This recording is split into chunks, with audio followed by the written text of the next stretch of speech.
Good morning, Power Boosters. Welcome back to the channel. My name's Kevin. So I thought I'd do something a little different in this week's video, seeing as pretty much you can only expect to order a 2023 at this point in time, being that we're in 2023.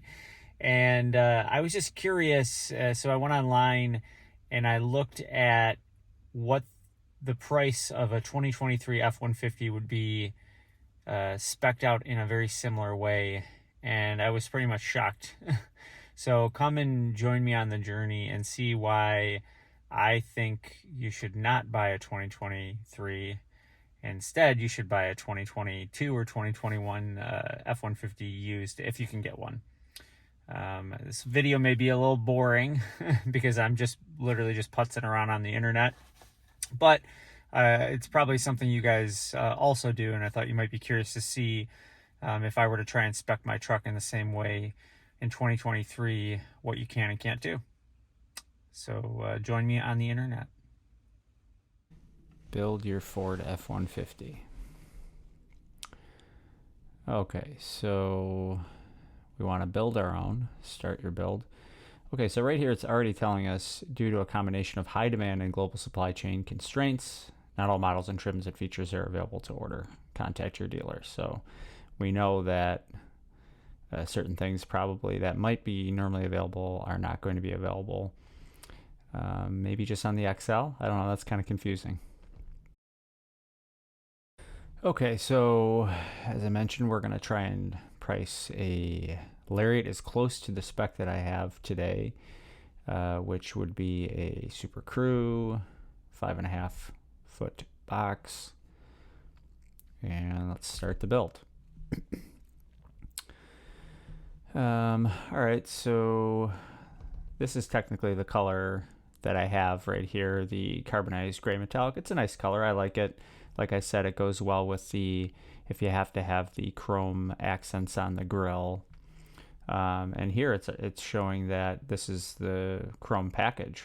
So those are the chrome wheels, the chrome mirror caps, and the chrome door handles. Whereas on my base 2022 F-150 Lariat, I have chrome up here. I have this vent and badge on the side is chrome, but the mirror caps and the door handles are body colored, and I also have a different wheel that's a little bit less chrome. It's got some I think it's blackish painting on the back side, so it's more of a matte, less reflective finish.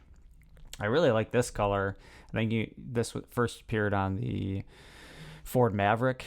They call it Area 51 Blue. I think it's a really nice color. It's a little bit more matte, not as metallic, but we're going to try and price it exactly with the same exact specifications. They don't charge you extra for this paint. And I think when you select the Area 51 Blue, you actually end up getting, having to, it's not available on all trims and all engine configurations for whatever reason. So no secondary color. And of course, in the engine, we're going to choose the Power Boost, which was a similar upgrade, the around $3,000 upgrade. I think it might have been only $3,100 when I ordered it. I don't remember though. And of course, we want to do a 4x4. Yeah. Here it's just saying it's removing the 4x2 and adding the 4x4. Obviously, that's what we want to do. And let's see here. Yep, it's going to mate it with the hybrid 10-speed automatic transmission. I don't think you can choose a different axle ratio with the Power Boost. I think it has to be the 373. Let me know in the comments if I'm wrong, but I'm pretty sure that's the case. When you have the other engine configurations, I think you can then choose different axle ratios to your liking, which correlate, I think, more to someone who's going to tow more, I believe. All right, so right here we're seeing a big difference from the 2022 in trying to order this 2023. There's no base. It's either you get the mid package or the high package. And for me, the base package omitted things like automatically giving you the B&O 8-speaker sound system, giving you the home link. It allowed you to add things a la carte, whereas this is saying, no, you have to start at least at the mid. So the mid package gives you these headlights, the ones that I presently have now, which would have come on the base Lariat. When you go into the high package, you get the adaptive bending ones, which I talked about in my last video, thinking that's a good option. So we're going to have to stick with the Lariat Mid because that's as base as you can get a 2023 right now. I didn't get the bed utility package here on my last one, which obviously includes the LED lighting, the power up liftgate, and the work surface on the tailgate itself. Would have liked the sport appearance package, but don't want that because I didn't get it on the last one. So really, I'm stuck with the chrome appearance package on the 2023, what would be considered the base Lariat. I don't like that. Maybe this, when you add this, it gives you a discount of the other one and it's a similar price, but I don't think so. Actually, let's just try and add it real quick. So it went up in price a little bit. Yeah, it went up in price a little bit. We're going to remove that again. Remove, yes, because we don't want to do that. We don't want to get more expensive. We want to get as close to what I got before. So yep, I would be stuck with all this chrome. Let's see here. So, okay, another interesting thing. Ford Copilot 360 2.0. I don't have the option to a la carte add the assist, the Copilot 360 2.0 assist, which gives you the lane centering. That's interesting. I bet you that's available on the high package here. Let's see.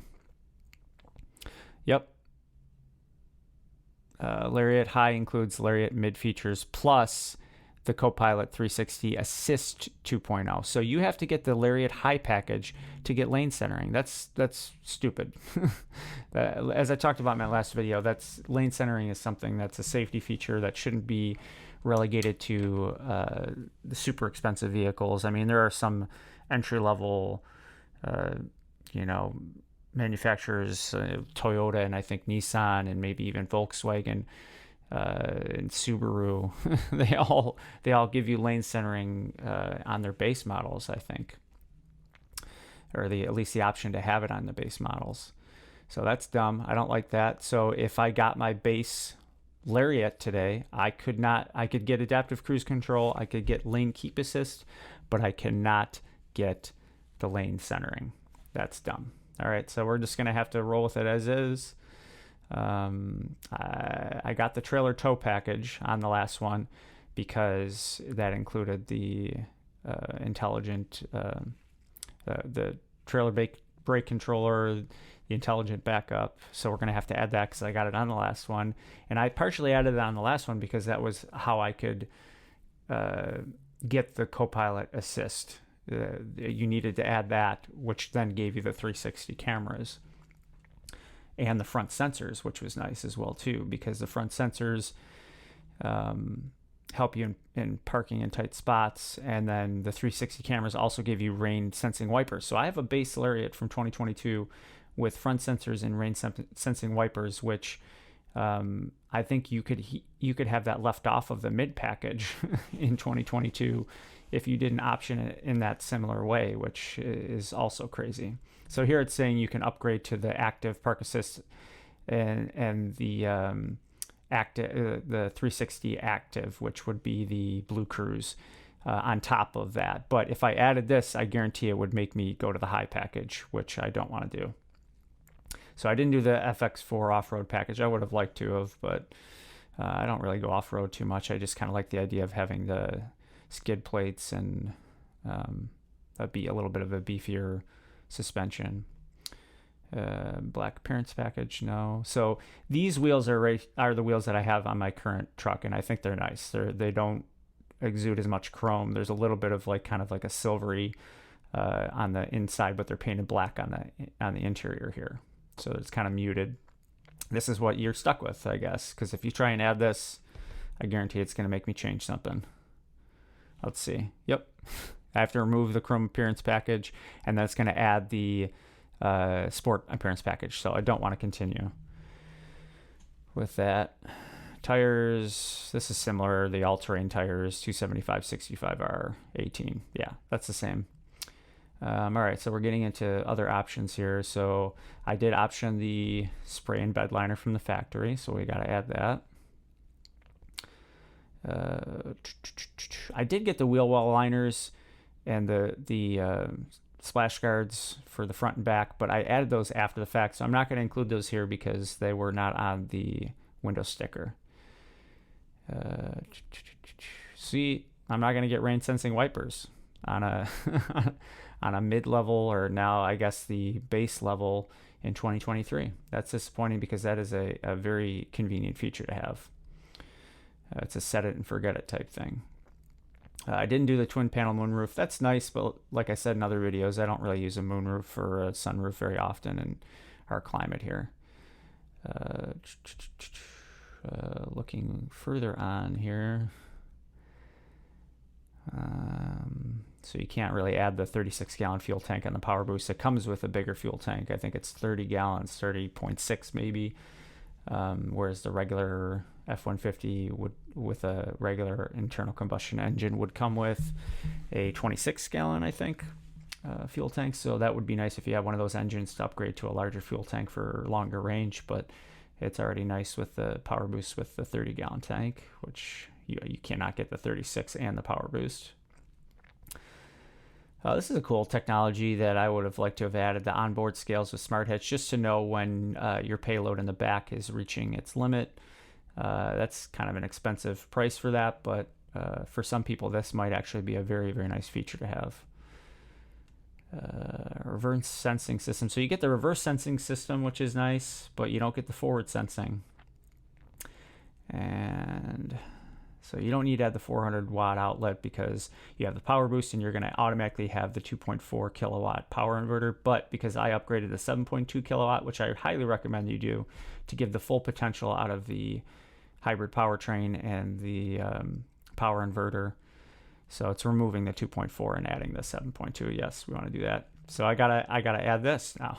I gotta add the 360 cameras. That was included in the tow technology package that I added before, the 360 cameras, but now it's another $765 option.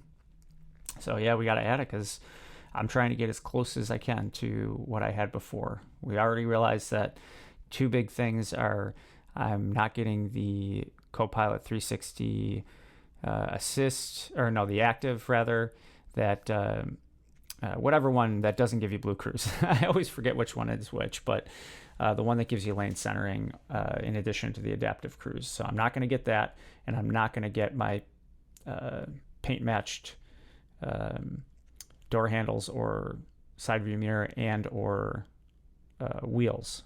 Well, the wheels aren't paint matched, but they're certainly not as chromy as this on my present truck. So let's see here. What else are we getting at? We're getting towards the end here. So I don't know if I'm reading this right, but I'm not going to get the box lighting with the zone lighting.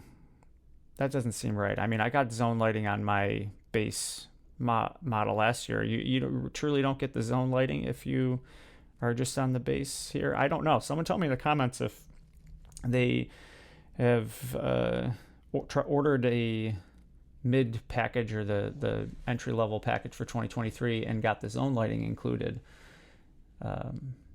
Seems like that should come with the truck. I don't know.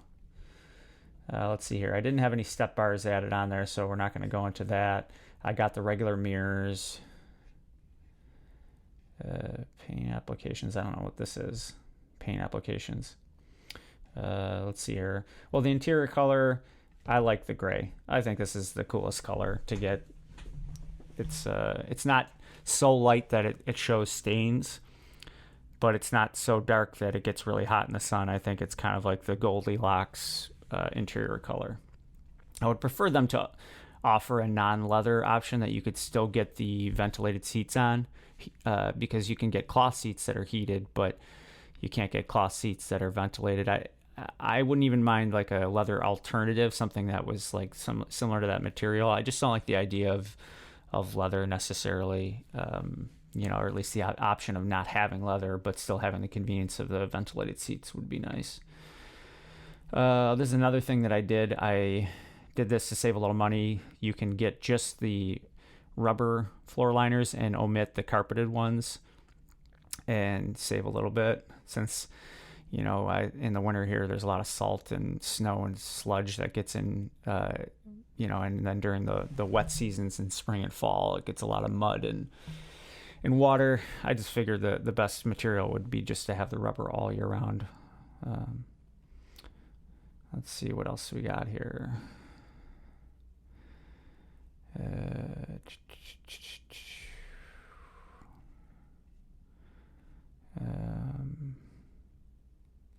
I got the interior work surface, and look, the wireless charging pad, have to add that, although I've talked about in my videos, it's probably my least favorite add-on that I optioned on my 2022 truck. It just doesn't jive well with my phone. It gets really hot and charges very slowly. Let's see here. Okay, so obviously this includes the sound system. All right, so that's it. So my 2022 F150 MSRP'd for around $63,000. I'll link the video to me going over the window sticker on that in the description, so you can check it out if you want.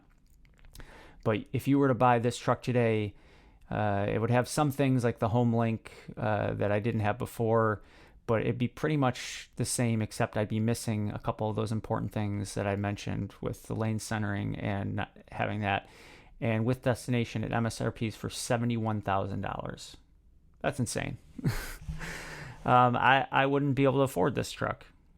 I was just able to squeak out and justify the truck that I bought, but this is a little sad for me because I know that I'm not going to be able to, when I'm looking for a new truck, I better have a good amount of equity built up in that other truck to use as a down payment, because if I want to get another F-150 and equip it in the way that I'm going to want it, it's going to be even more than this, because I'm going to have to get the Lariat High package to get the safety technology that I want. Maybe this is partially due to the constraints, the park constraints, but this is definitely disheartening. And I'm sorry to you, those of you that are looking to get a 2023 F-150. Like I said, maybe you should look at a used 2021 or 2022, because you'll still have the newer generation F-150 and most of these features. Just be careful and look underneath the truck to make sure it's not completely rusted out, because obviously the rust issues were in the 2021s and 2022s, the Job 1 2022s more so. But yeah, I don't know. I'm kind of dumbfounded. I knew that the prices went up, but in terms of the lack of options to spec it in the way that I would have liked the truck, I think I kind of lucked out. And even though I paid a little bit more than I normally would for a vehicle because I really wanted a truck, I think that this is pretty insane. Anyway, this video's gone on way too long. Thanks everyone for watching, and I will see you guys in the next video.